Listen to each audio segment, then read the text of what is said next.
Expo, and hello to all of you folks out there. And if you can't hear my voice, look up and unmute your screen. Of course, mute being the default. My name's Joe Castello, along with Lake Speed Jr. Lake yesterday, incredible. Today, we're going to try to build upon it, keep that momentum going. We've got some big personalities, big names, and a lot of knowledge to share. Oh yeah, Joe. Yesterday was amazing. The feedback, my phone was blowing up all day yesterday, all through the night with the comments, the feedbacks.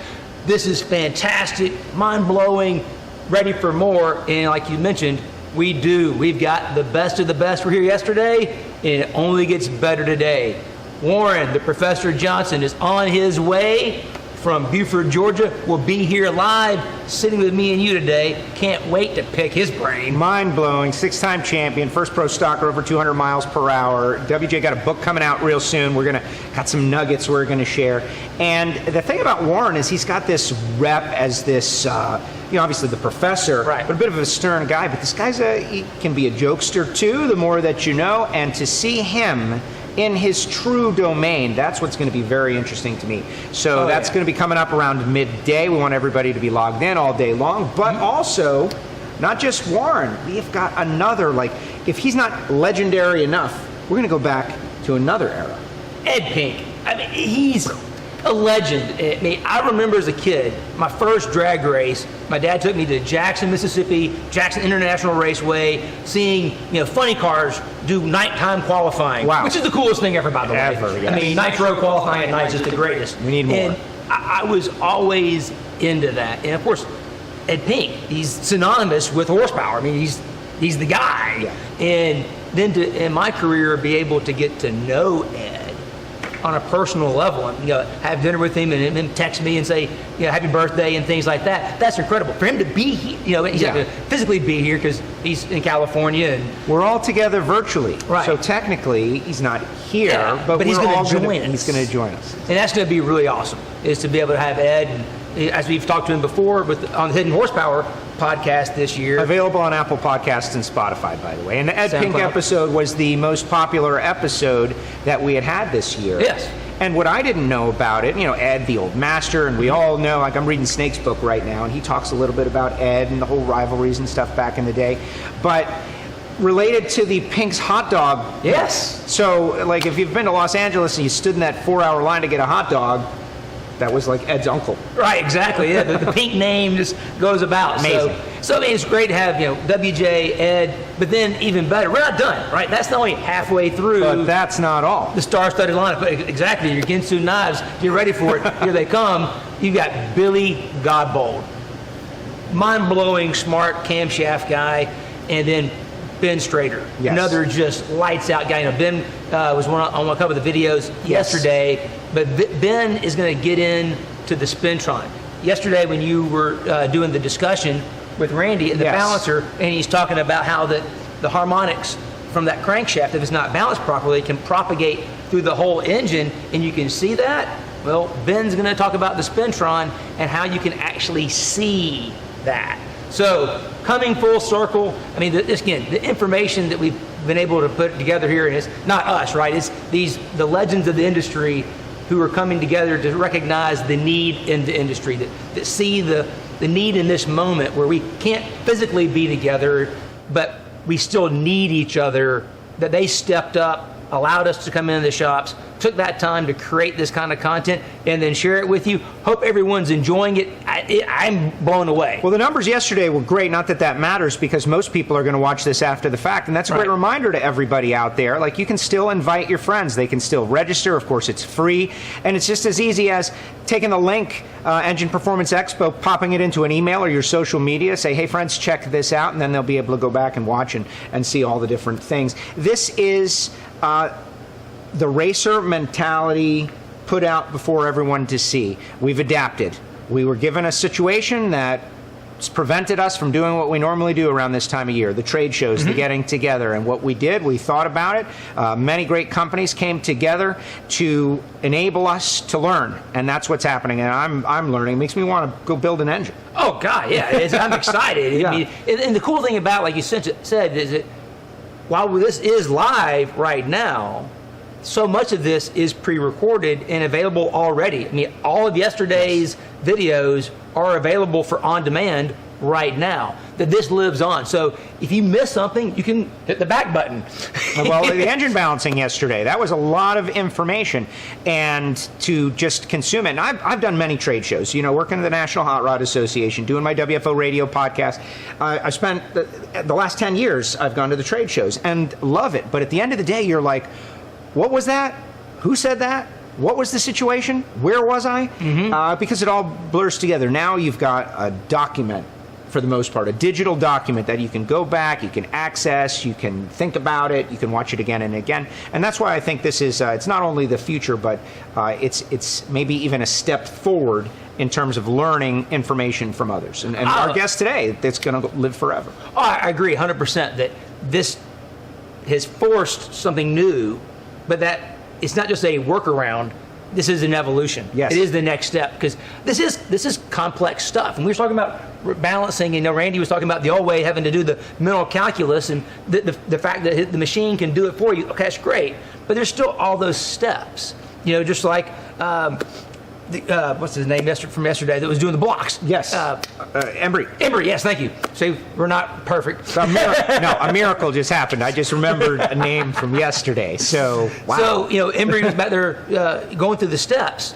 There's all these little details, and you can't just take them in one shot. It's good to know them conceptually, and that's kind of the neat things, that we're going to cover a lot of concepts. We already have covered a lot of concepts, more to come, but then this gives you that ability to go back and watch that detail so that you can fully execute it. Because in the day, that's what we always want to do. We all want to make more horsepower, durable horsepower. Durable horsepower. That's the key. Yeah. We had that from the Hidden Horsepower podcast. Yeah. That's the thing we hear over and over again from these greats, is that anyone can make big power once. Right. You can't win a championship from the side of the road. No, Mark Cronquist, yep, right? He hammered on that one over and over again. That's it. You can't win a championship. It's got to make power, but it's got to be reliable. And if you have to choose one or the other, well, you got to make it to the finish line, and that is the whole point. Hey, before we go any further, yes, sir. There's all these great sponsors and everything, but you're wearing a logo on your shirt right now. I am. The man is out there. It's his birthday, Mr. Matt Hartford. We might as well say happy birthday, Hartford, right here at the start. We should. Matt, if you're watching, happy birthday, buddy. Thanks to everybody at Total Seal for making it possible. I mean, there's 48 people back in Arizona busting their butt today. Yeah, so that I can come sit up here and we can just jaw our mouths and do nothing. So Lake would definitely rather be here right now. Yes. Let's just put it that way. So anyway, happy birthday, Matt. Thanks to everybody at Total Seal for making this possible. We appreciate the heck out of everybody out there. And yeah, we won't give away Matt's age. All I can say is me and Matt are the same age. Well, not right now. 10. Oh, we're talking mentally. Oh, physical age. Oh, that's a different deal. Well, okay, Amber's hating us now, by the way. Nah, I think she likes it actually. But no, it's been great, and it's been so much fun, and I'm just excited to get going and to see and to learn. And the feedback we've gotten from the audience, I think, is the best. It's reaffirmed what everyone's doing, because people took a risk here and maybe didn't know or understand what it was going to be. But seeing you folks out there make the comments, and if one thing, like, not to be critical, but we always look to improve, right? All you folks out there, if you do have a question, dive in. Put the question in the chat section. The chat section is there. Yesterday, people making friends, like, hey, where are you guys watching from? That kind of stuff. That's what we want. The only downside, I think, is the lack of the social involvement that you get at the trade show, and that can happen in the chat section. So do it. Make friends, exchange contacts if you're in the same region, and if you've got a question, ask a question. There's no such thing as a bad question, and if we ask the same question twice, well, we'll answer it twice. Somebody wanted to know, and that's like my homework for you today. More questions, more interaction, and things will be even better. Oh, that was one of the unexpected benefits of yesterday was the chat section and that interaction amongst the viewers. You got celebrity questions. I mean, it was great. Man, we got John Kazi's asking questions, Dean Elgin's asking questions. I'm like, why are you asking me that question? You're the smart guy. Just wait till tomorrow, Kazi. Exactly. So I think that was the neat thing. So yes, please take advantage of the ability, like Joe said, to interact amongst each other in the comment section to make this even bigger than we even thought it was going to be to begin with. That's it. And the expectations were, we're going to do our best to get information out, and now the expectations are, wow, we've got something really good going. And starting off here today, day 2, we're going to learn a little bit about something that you know about, how to move a certain substance throughout an engine and protect that engine. The guys from Melling, who are on the side of 4-time Pro Stock World Champion Erica Ender's car each year, has been very and former NASCAR champion Bill Elliott. Absolutely. Well, NASCAR love over here, not just all NHRA. We're crossing the generations, all of these things. And then Elliott is champion again. How cool does that tie it all together? We're going to check out this video. We're going to learn a lot about oil pumps. Welcome to Melling, a worldwide manufacturer of fluid pumps for the transportation industry. At Melling, we have a long and deep-rooted history of providing best-in-class original equipment and replacement oil pumps. For our aftermarket customers, our goal is to provide a high-quality replacement part that provides better value than the original service part available at the dealership. In this video, we will review the primary function of an oil pump. An oil pump's primary function is to lubricate and cool main engine components: crankshaft, pistons, bearings, camshaft, and valve train.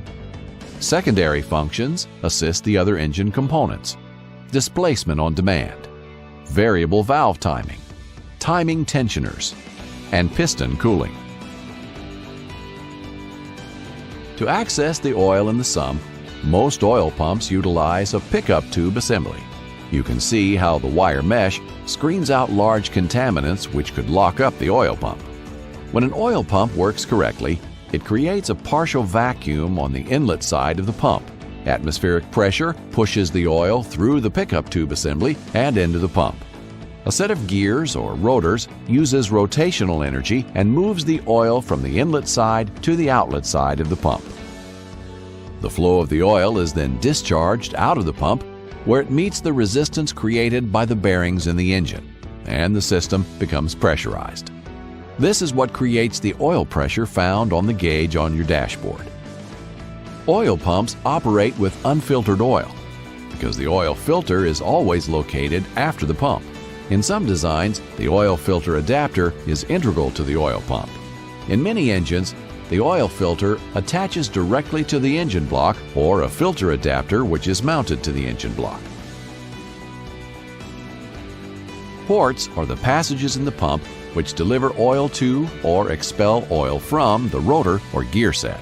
The pump is designed this way for minimum resistance to flow. Pumps can have either single or double-filled ports. Single-filled porting is when the oil fills the gears or rotors from one side.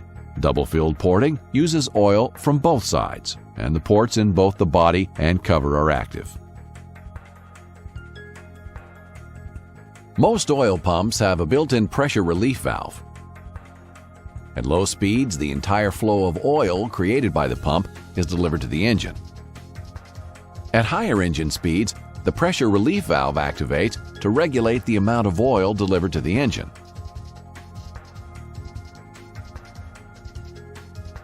This prevents the engine from becoming overpressurized. The oil pump can be driven by the camshaft, the crankshaft, or the timing set. This dictates where the pump is located in the engine. If driven by the camshaft, the oil pump will typically be located in the lower portion of the engine and actually sit partially submerged in the oil pan. If the pump is driven off the crankshaft or the timing set, the pump will reside in the front of the engine, centered over or near the crankshaft.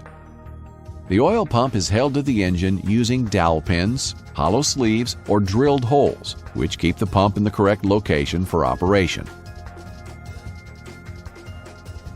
Many crankshaft-driven oil pumps utilize sacrificial surfaces instead of dowels to properly orient the pump to the crankshaft. These can be separate nodes or a complete ring, which make contact with the crankshaft. This concludes the functions of a Melling oil pump. Hello, and greetings from Jackson, Michigan. My name is Brendan Melling, and I am 5th generation of my family to work at Melling. It is a privilege to be with you today to present our line of performance oil pumps for the GM LS family of engines. Melling Tool Company was founded by my great-great-grandfather, George Melling Sr., and my great-grandfather, Ben, in 1946 in Jackson, Michigan. Their goal was to supply high-quality oil pumps to the automotive aftermarket. In 1952, Melling released the first high-volume oil pump for the flathead Ford V8s. That innovation helped to support the new and growing performance market. By the early 1960s, Melling was supplying original equipment oil pumps to Willys Overland and American Motors, which would later become part of the Chrysler Corporation.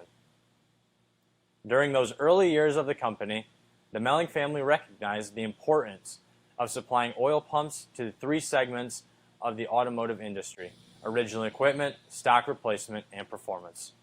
2021 will be the company's 75th anniversary, and Melling is still an independent family-owned business manufacturing engine parts at our Jackson, Michigan campus. Melling continues in the company tradition of supplying engine parts to all three aspects of the automotive market. To assure we meet the customer's quality and environmental requirements, Melling is certified to IATF 16949 and ISO 14001. Customer diversity provides Melling unique opportunities to provide innovation lubrication solutions. The knowledge and experience Melling gathers from one segment of the automotive market benefits the other two.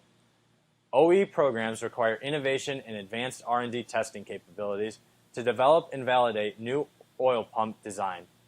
Those projects also allow us to expand our manufacturing capabilities and processes. Our registration to IATF 16949 is applied not just to our OE programs, but to our stock replacement and performance products as well. Original equipment cleanliness requirements are the benchmark for all of our manufactured products. Aftermarket products provide opportunities to improve the OE product design by changing the flow path, machine tolerances, clearances, and press fits, as well as changing materials and adding coatings. Performance products require pushing the boundaries of the original engine and oil pump design to investigate the effects of higher engine speeds and horsepower production. Melling has had the privilege of working on performance programs with Ford and General Motors. Melling supplied the first production domestic dry sump pump for the supercharged 5.4-liter engine installed in the first generation Ford GT supercar. Today, Melling continues its support for the oil pump used in the second generation Ford GT with twin-turbo 3.5-liter V6. More recently, Melling was awarded the contract for the development and production of the oil pump for the 2020 GT500 supercharged 5.2-liter Predator engine. Melling has worked with General Motors for many years, and in 2012, General Motors tapped Melling to provide the two-stage oil pump for the C7 Corvette LT engines. That program continued up through the 2019 model year. Besides oil pumps, Melling has also supplied a large number of water pumps to General Motors. Included in those programs is the water pump for the new C8 Corvette's 6.2-liter LT2, which is manufactured by Melling here in Jackson, Michigan. The aftermarket is where the company got its start, and today Melling supplies thousands of engine parts across 25 different product lines. Our aftermarket product line offerings recently increased with the addition of water pumps. At this time, 25 part numbers are available. Each water pump is assembled in Jackson using OE quality components and is 100% factory leak tested. Now we will focus on oil pumps, more specifically those for GM LS engines. To present that information will be Mike Osterhaus, our VP of Aftermarket Products. Hi, I'm Mike Osterhaus. The M295 was Melling's first LS oil pump. It was released in 2003 with improvements to yield better performance and durability relative to the original equipment oil pump. Today, Melling has 10 oil pumps available for GM LS Gen 3 and Gen 4 engines, 5 for stock replacement applications, and 5 for performance. But before we get into each one of those pumps, I need to explain just how the oil pumps operate. Original equipment oil pumps are sized to supply adequate flow at hot idle.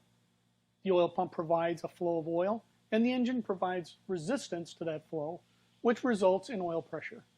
The engine's resistance is affected by temperature. As the temperature increases, the internal clearances grow and the viscosity of the oil is reduced. Both of these effects reduce the engine's resistance thereby increasing the engine's demand for oil. This can be seen in the reduction in oil pressure at idle speed as the engine warms up.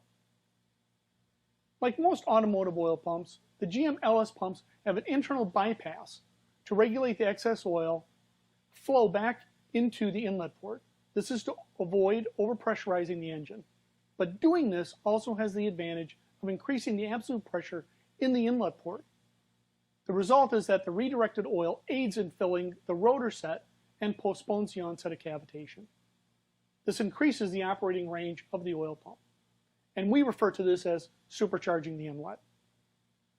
But I need to throw up a caution flag here to let you know that modifications to change a pump from internal bypass to dump to sump or dump to pan can cause severe problems. Pump performance will be affected and engine damage can occur. When I state that pump is stock or standard volume, this relates to the volumetric flow rate matching the original oil pump for the engine. A high volume oil pump produces more flow rate than a standard pump. This is accomplished by changing the rotor or the gear set, typically by increasing the thickness of the set.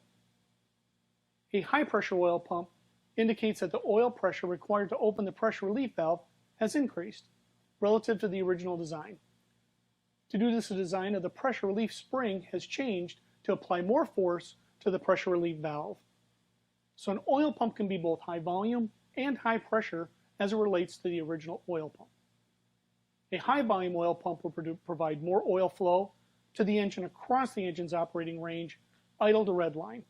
So if an engine has larger bearing clearances, higher flow rate lifters, adding piston and or spring oilers, any modifications that will increase the engine's demand for oil will require a high volume oil pump, whereas a high pressure oil pump will supply additional oil flow at higher engine speeds. This is due to less oil passing through the oil pump's internal pressure relief circuit. Many factory stock performance engines came with standard volume high pressure oil pumps. It's important to know that Melling has improved the LS oil pump in a number of ways. The housing, rotor set, cover, and component designs are all exclusive to Melling. All of those design changes collectively provide a significant improvement in performance and durability of the pump. The oil pump cover plate was changed from stamped steel to a double disc ground cast iron cover with a coating to protect against dry start. The galling and sealing issues encountered with the original steel cover plate cannot happen with the Melling LS pumps. The fasteners for the cover have been changed to countersunk screws as well to increase the clearance to the timing cover. This will allow for the use of a double row timing chain, if so desired. The pressure relief components have been improved to greatly reduce the potential for the pressure relief valve to lock in position. The PRV in the original pump has been known to lock up in both the open and closed positions. The first will cause low oil pressure at low engine speeds, and the latter to blow off oil filters. The combinations of lessons learned, in-house testing, continuous improvement, and 17 years of customer feedback have resulted in a best-in-class family of stock replacement pumps. So, how did we improve on a design that was already better than the original? For performance applications, we knew that we had to hard coat the housings. Hard coating significantly improves the durability of the machined aluminum housing. The steel rotor set, and especially the hardened relief valve, reduce the pump's performance over time. The drawback to hard coating is that it interrupts the manufacturing process and adds cost. But the increase in durability impressed General Motors enough to approve its use in the C7 Corvette 6.2-liter two-stage oil pump. So now we've discussed the features and benefits. How do you select which oil pump is the right one for your engine build? To assist us with this will be our technical director, Cale Risinger. Hi, I'm Cale Reiser. Eliminating most oiling related issues comes down to selecting the proper oil pump, pickup tube, oil pan, and windage tray. If you plan to build an engine using the same bearing clearances as the factory engine, then a stock volume oil pump should be selected. You will need to look at increasing oil flow from the pump if the engine will have larger bearing clearances, higher flow rate lifters, adding piston and or valve spring oilers. Any modification that will increase the engine's demand for oil will require a higher volume pump. First step is that you need to determine which factory oil pump was installed on the engine. Basically, GM produced two oil pumps, the standard volume and pressure M295 and the high volume and high pressure M365. For a couple of model years, GM made a 10 psi higher pressure version of the M365, which is the M355 oil pump for the 5.3 liter LS4 and LH6 engines. Both the M355 and M365 pumps provide 33% more oil flow than the M295. You can determine which pump fits your engine using our online parts lookup or our printed catalog. Another way to determine which pump you need is to look at the original pump that was removed from the engine. If it has a cast hole on the opposite side from the pump's outlet hole, then it is either an M355 or M365. If there is no hole, then it is an M295. We can now review what performance oil pump we have available for GM factory engines. 10295 is a standard volume, high pressure oil pump. This pump can be used in all M295 applications. 10296 is a high volume, high pressure oil pump. This pump provides 18% more oil flow than the 10295 and can be used in all M295 applications that require more oil flow. 10355 is a standard volume, high pressure oil pump. This pump can be used in all M355 and M365 applications.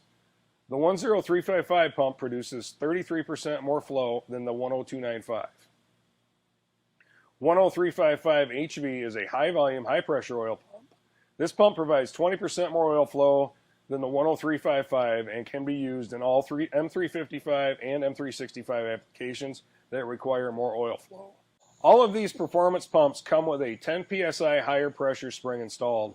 The 10 psi references the spring to the stock pressure spring installed in the M295 stock replacement pump. Included with each performance pump are optional springs which will reduce or further increase the pressure setting of the pump. Please check out our website and watch our tech video on how to replace the oil pump pressure spring in LS and similar design oil pumps.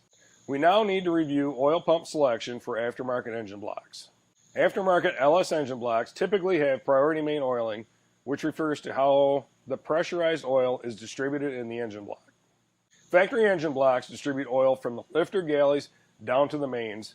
This keeps the valve train quiet, but places a lower priority on lubricating the rod and main bearings. In performance applications, this can result in wear issues with the bearings. Aftermarket LS engine blocks like Dart's LS Next and GM LSX utilize priority main oiling, which improves the oil delivery. Priority main oiling changes the oil path to supply the main and rod bearings first, then supply the valve train. Dart states that the benefit of priority main oiling are less oil demand, aids efficiency, oil control improved, less aeration. As a result, aftermarket engine blocks will not require higher volume oil pumps, but any feature added to the block which increases the engine's demand for oil must be considered. Take, for example, the addition of piston oil or squirters. Oil squirters add 8 leak paths to the lube system, increasing the engine's demand for oil. So the oil pump must provide more oil flow to maintain proper oil pressure. Engine builders using Dart LS Next with standard bearing clearances can see high oil pressures when using the Melling 10295 stock volume oil pump. When the Dart block was released, engine builders modified the oil pumps in a way to reduce the amount of oil flow from the pump. To address this issue, Melling released the 10294 low volume standard pressure oil pump. This pump provides 15% less oil flow than the 10295 and should only be used with aftermarket blocks with priority main oiling. The 10294 comes with an optional 10 and 25 psi higher pressure spring. Pressure springs that are packaged with the pump to increase the pressure setting of the pump. The 25 psi spring was designed to match GM's pressure setting for the Copo Camaro LSX engines. Now Mike will take a look at the test data showing how each of the LS performance pumps literally stack up to each other. Thanks, Cale. This test data was collected on one of our R&D test cells where the oil pump output is plumbed to run against a fixed orifice. Now keep in mind that this type of test cannot fully replicate a live fire dyno test, but it does provide very useful information in comparing the pumps. This first group of tests we're about to go through were run using 5W30 oil at 200 degrees Fahrenheit. Here's the flow data from the stock volume 10295 pump with the factory installed 10 psi higher pressure spring. The low speed portion of the output shows the flow ripple, which smooths out as the pump speed increases. The constant slope of the line indicates that with each revolution, a fixed amount of oil flows from the pump until the pressure regulation valve opens. At that point, the slope of the line flattens out. Now looking at the pressure chart, we can see the direct relationship between flow and pressure, as the shape of the charts are identical. Installing the copo spring adds an additional 15 psi to the PRV setting, which delays the opening of the valve, allowing more oil to flow into the engine. Looking at the pressure chart, we can see the additional 15 psi increase over the factory installed spring.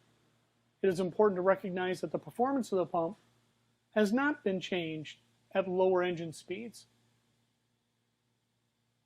Pulling up the torque data, we can see that the change has affected the torque required to operate the pump at higher engine speeds. The increase in flow has increased the torque to turn on the pump from 47 inch-pounds to over 48 inch-pounds, or from 5.9 horsepower to 6.1. When we add the performance characteristics of the 10296 high volume, high pressure pump, we can see the effect of increasing the displacement of the oil pump on both flow and pressure. The flow of the 10296 is higher across the operating range. The relative differences in the higher pressure springs allows the additional flow produced by postponing the opening of the pressure regulating valve. Here's the pressure chart showing the effect of the additional 18% in flow across the operating range of the engine. Installing the copo spring has the same effect on the 10296 as it had when installed in the 10295 stock volume pump, a 15 psi increase in pressure. Looking at the torque data, we can see that the torque required to turn the higher volume 10296 pump has increased by 6 inch-pounds or 0.8 of a horsepower over the stock volume 10295, increasing from 5.9 to 6.7 horsepower. Installing the higher pressure copo spring increases the flow by 0.6 of a gallon per minute, but consumed an additional 0.8 of a horsepower. Here we have added the data for the 10355 and the 10355 HV pumps. To keep this chart from getting too crowded, we have only shown the data for the installed springs. As we have shown, with each increase in volume comes the related increase in pressure and increase in torque to turn.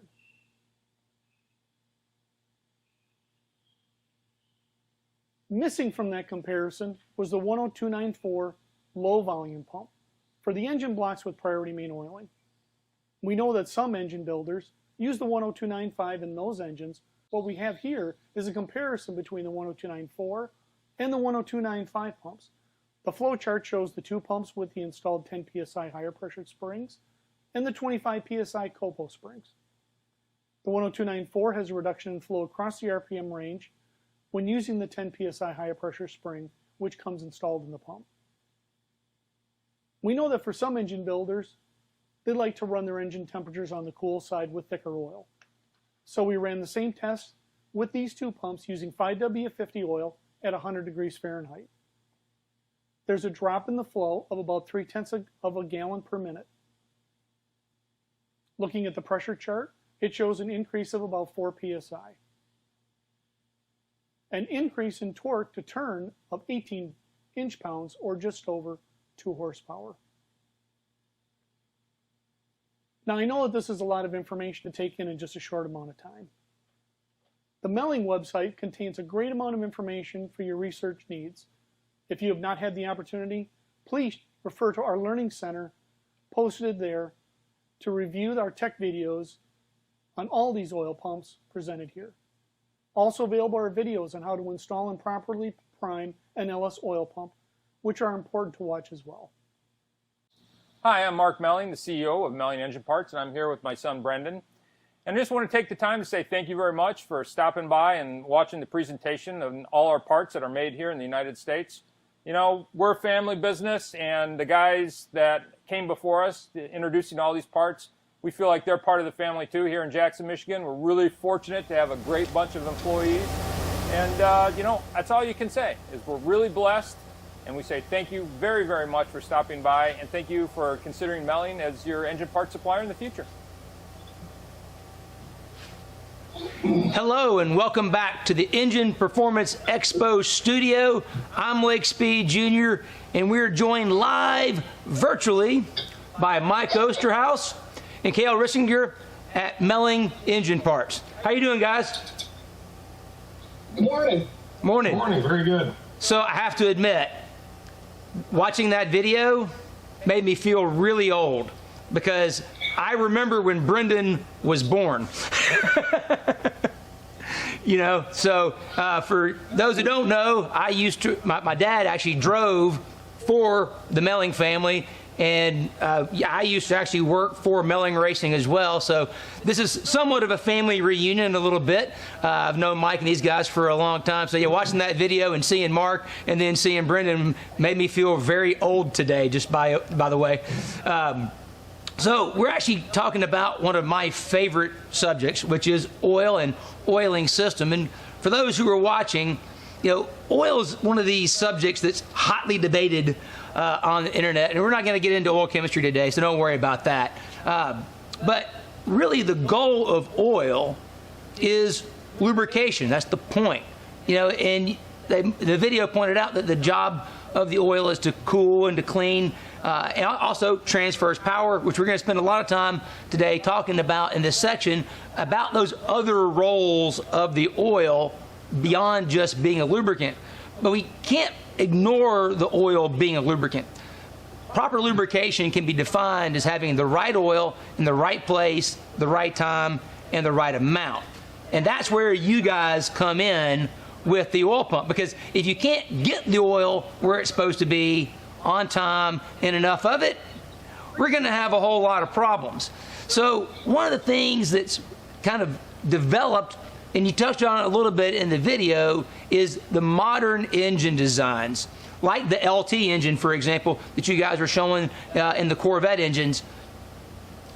That has a variable timing cam, variable displacement engines in some cases. So the oil is actually being a hydraulic fluid. So Mike, Cale, why don't you guys would elaborate on that concept a little bit about what the role of the oil pump is in allowing the oil to be that hydraulic fluid and how that affects engine performance.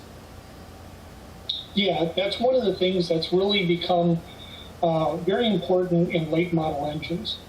And a lot of people, they look at the oil pump and see it as just a lubrication device to provide a flow of oil to all of the rotating and tight assemblies within the engine.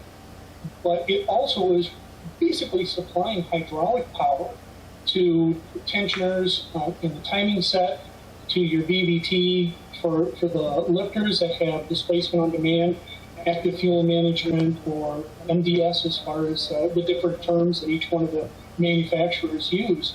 And they're basically also now tapping into the oil pump and adding an additional requirement besides lubricating and cooling components. Now it's also supplying hydraulic power to many other components. Another one to think of is also piston squirters, valve squirters that basically inject oil up underneath the pistons to keep them cool. Some of these options or features in the engine aren't as popular as others. When you look at VVT and the top 20 engines that are out, 95% of the engines in production right now have VVT. DOD, AFM, MS, the displacement on demands, or the lifters that can basically deactivate, are a lower percentage when you look at like the different engine platforms, but they're very, very popular with the V8s. And when you look at the GM LS platform and the Chrysler Hemi, they're very important to those engines as far as fuel economy.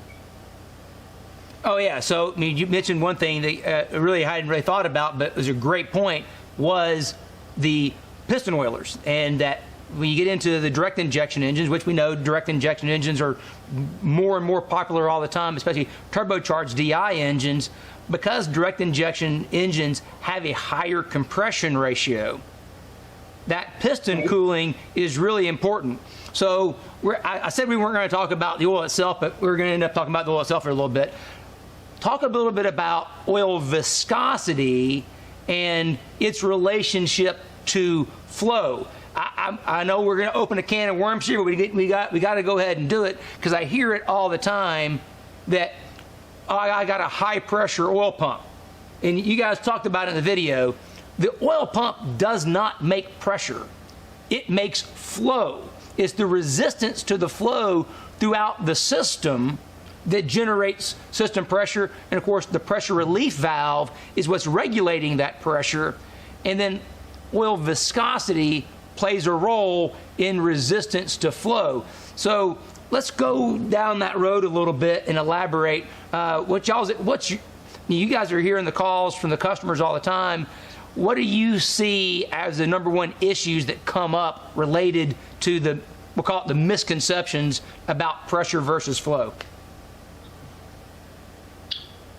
Well, it's a very common question coming into our tech line. Low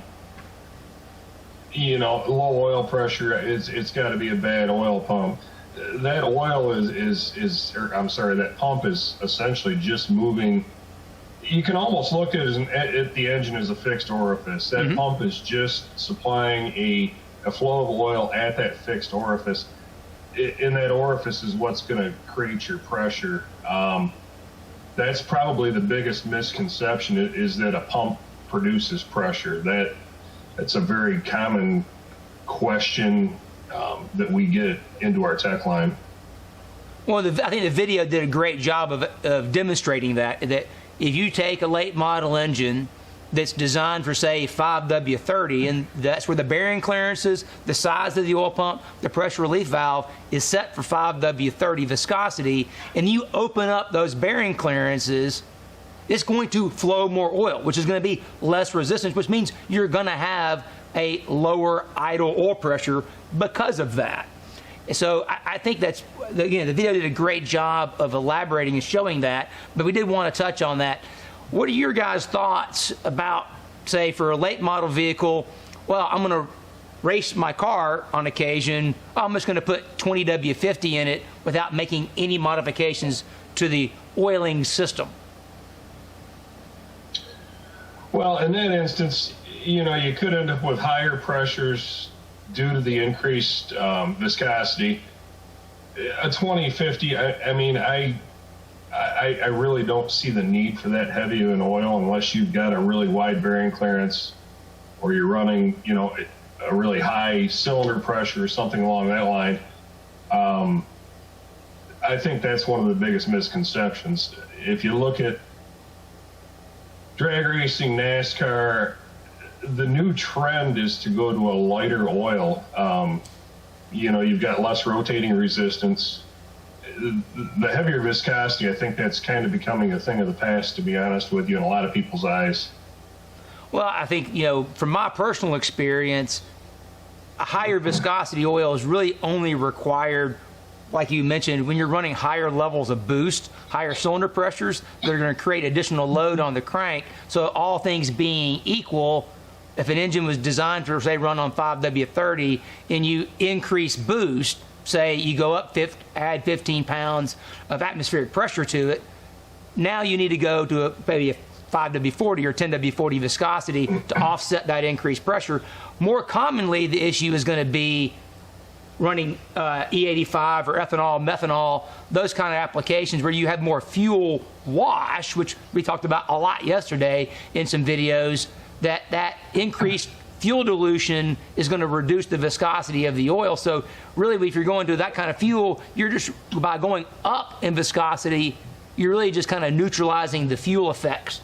So it kind of balances out. One of the things that I know from doing some testing with at Ben Strader's place on the LT1 engine, we did a test with General Motors and Oak Ridge National Laboratory We ran 0W12 in a brand new crate LT1 engine, and it ran great, no problems. The only time we needed to adjust that viscosity in that engine is when we went to aftermarket springs that went above stock spring levels, because you were putting more load on the cam bearings. It actually wasn't the rod or main bearings that saw increased wear from the 0W12.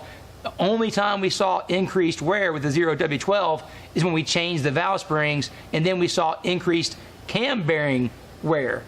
So that's one of the things we kind of see. Now let's check and see. I think we had some questions that had come in along the way, so I want to make sure we get to those questions. Yeah, we do. Okay, here. So the first question is, what's the minimum oil temp before running an engine hard? You guys have any comments or feedback on that?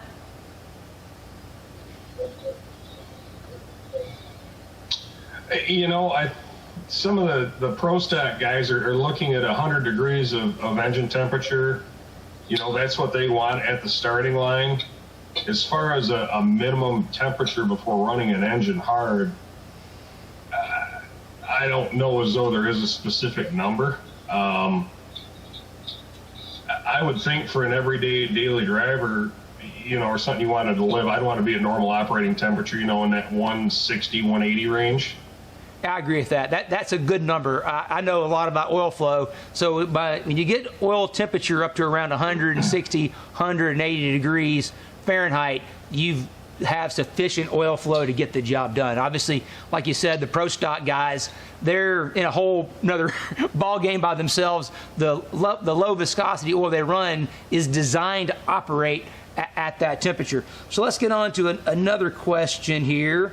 Looking through all of them here. Okay, so my understanding is the industry standard recommendation is 10 psi of oil pressure for every 1,000 RPMs. The old Smoky unit rule. We all know that one. The question is, will 55 to 60 psi at 7,000 RPM hurt anything? You guys have any comments, questions, or comments about that question? I would say as long as you're running normal cylinder pressures, no. I wouldn't see any issue at all with that. You know, that's the higher pressure stuff. That was a lot of the, I think that kind of went hand in hand with the heavier viscosity stuff back in the day. I think at 55, 60 PSI, if everything's machined and assembled properly and you're using good quality products as far as bearings, I don't see where you'd have any issue at all. Yeah, I agree with that 100%. If you think about, I can think about some of the NASCAR engines back in the day when we were turning, 9,200, 9,500 RPM. We weren't running 100 pounds oil pressure, 90, 100 pounds oil pressure. It didn't have to happen. Yeah. And a lot of that is the fact that, back in the day with Smokey and those guys, the oil technology wasn't what it is today. The oil's gotten a lot better over time. So those rules have changed because the foundation of the principles had changed. And of course, that's kind of what we've been seeing these last 2 days at the Engine Performance Expo, is that technology continues to move forward. So conventional wisdom is not a bad thing, but you also have to look at it through the lens of modern technology and the ability to, we have better metallurgy. Can't say that right yet. Coffee hasn't kicked in fully this morning. Better metallurgy, better surface finish, better lubricants anymore. So everything's trending in a way that enables a higher level of performance than we had in the past. Try to get in one more question. Oh, great question. Effects about VVT effects on oil volume and pressure, or the change in viscosity. What influence oil pressure have on the performance of the VVT systems? I can't speak today. Go ahead, Mike. Oil pressure on the effect of VVT is the question, Lake? Yes, sir. Okay. The VVT, from what any testing I've done with VVT, a certain PSI has to be supplied to that VVT actuator before it's capable of releasing. Usually it's in that 20 PSI range. So you're going to have that minimum pressure before before you can even move that actuator. I'm sure, and I don't know this for 100%, but I'm sure that there's also a parameter in the ECM that sees a minimum PSI before it will enable that VVT. I know for displacement on demand there is a minimum PSI before the ECM basically gives its blessing to even turn the system on. So as far as that goes, you've got a minimum PSI. The ECM's also got a calibrated maximum PSI. So if you go above that, it's also going to go into a fail-safe mode that's going to shut things down in regards to VVT and DOD. Yeah, that answer sounds right to me. The one thing I kind of can see over and over again, especially when it comes to lubrication systems and oil, is that balance is the key word. It's kind of like Randy was talking about yesterday. Balance, you can't have too much, you can't have too little. You just have to find the right balance for the application. And of course, with the VVT, you need to have proper oil flow. So you got to keep it kind of rolling so that you have the correct oil flow, not too much, not too little. And so that's the key thing, to have the right level of flow. And a part of that was, like I said, oil temperature makes a difference. Oil viscosity makes a difference. Those are all considerations we need to keep in mind. Let's see if we got any more questions here. Does minimum oil pressure requirements follow torque curve, cylinder pressure, load, or RPM? Okay, so that's a great question, Brian. You kind of touched on that a little bit, Cale, about what the viscosity requirement is based on cylinder pressure. And I know that as engine RPM increases, oil film thickness on the part actually increases. We were talking about yesterday, you guys probably weren't watching, about the water skier analogy, that the faster the boat goes, the skier comes up out of the water. So at high engine speeds, you have thicker oil films for the same viscosity oil that you would. So say 10,000 RPM, a 0W20 gives a thicker oil film on the bearings than it does at 5,000 RPM. That's called the Strybeck curve. We won't get into that right now, but that's a function. But the other part of this question, I think is more important, that you touched on earlier, Cale, is cylinder pressure. That the higher level of cylinder pressure puts more load, which, back to the Strybeck curve, if you want to look that up, the Strybeck curve is a calculation that's viscosity times speed divided by load. And of course, when you increase load, because you're dividing by it, it has a very powerful effect on film thickness, which is, I think, the point you were making earlier, Cale, is that viscosity is going to have to increase to offset that increase in cylinder pressure. Would you agree with that analogy or statement? Yes, I would, without a doubt. I was down doing some testing last year on some diesel stuff that we were doing, and I was talking to the guys that we were testing with, and they're real reputable guys in the industry, and they're running 120, 130 psi oil pressure on these, their pulling trucks and such. And they say if they go below that, they're actually, taking the bearings out of the bottom end. They've got to have that extra.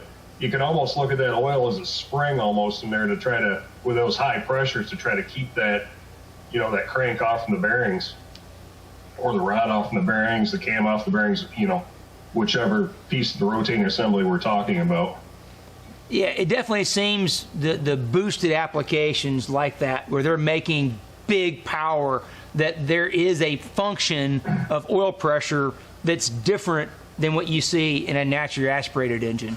That spring concept's probably a pretty good idea. I also wonder, too, that when you have that much load on the main bearings, and of course you have to have pressure to feed it to the rod bearings, that you're trying to overcome that load that's trying to force the oil out.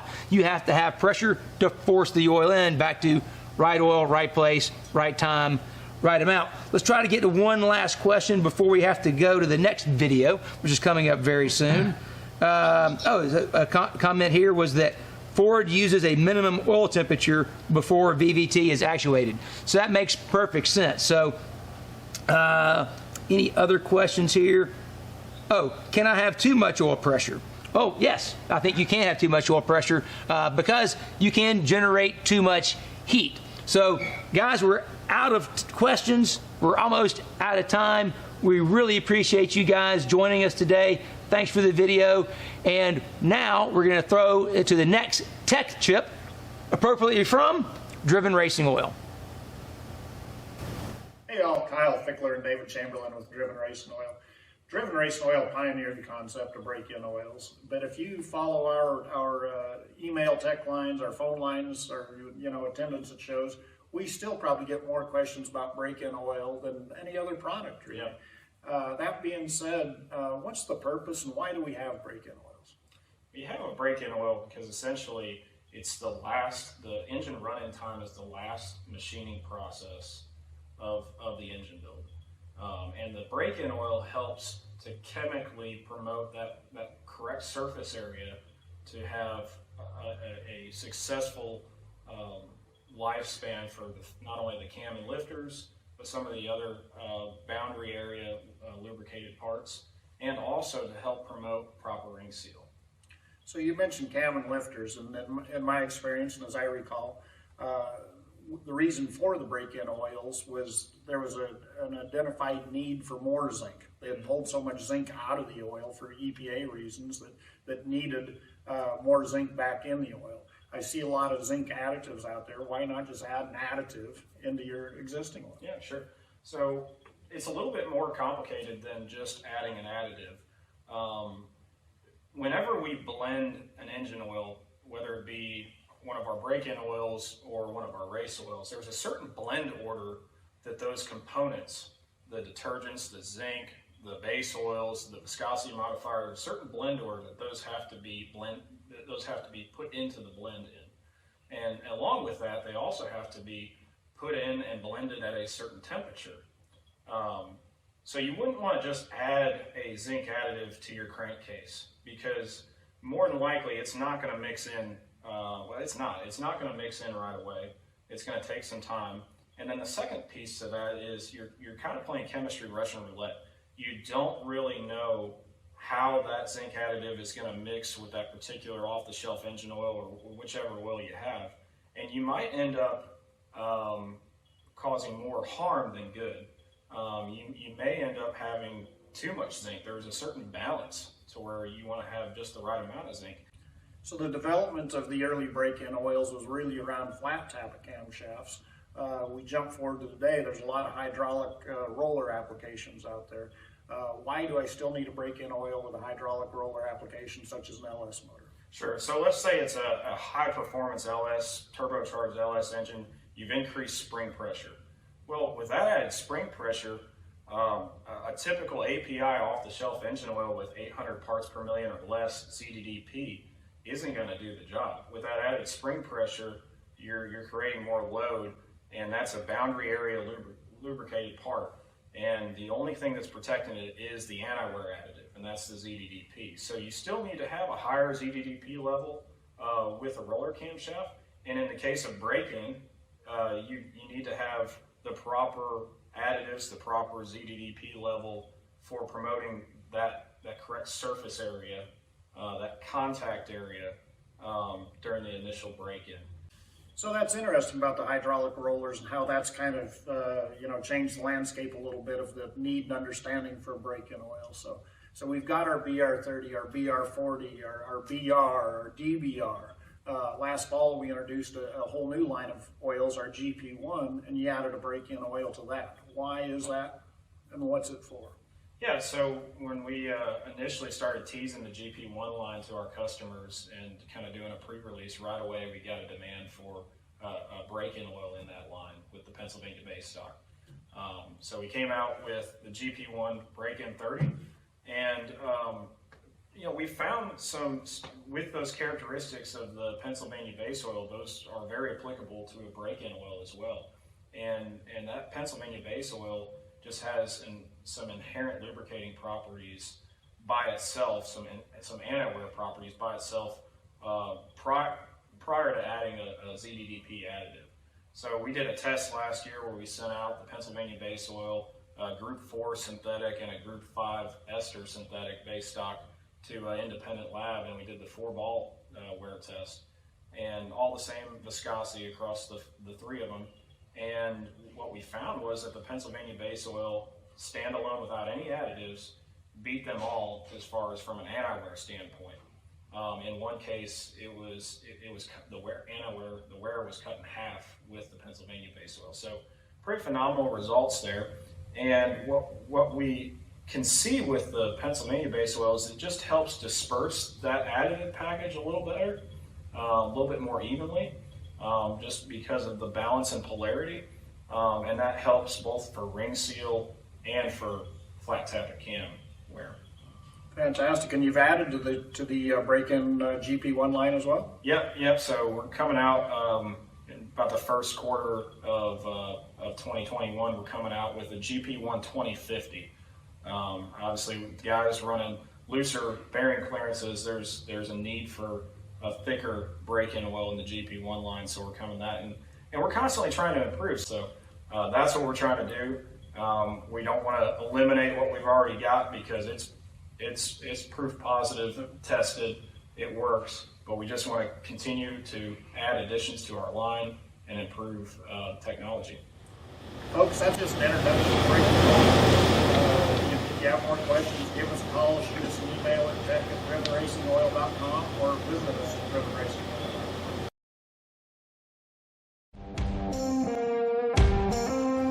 What a day, what a day, what a day.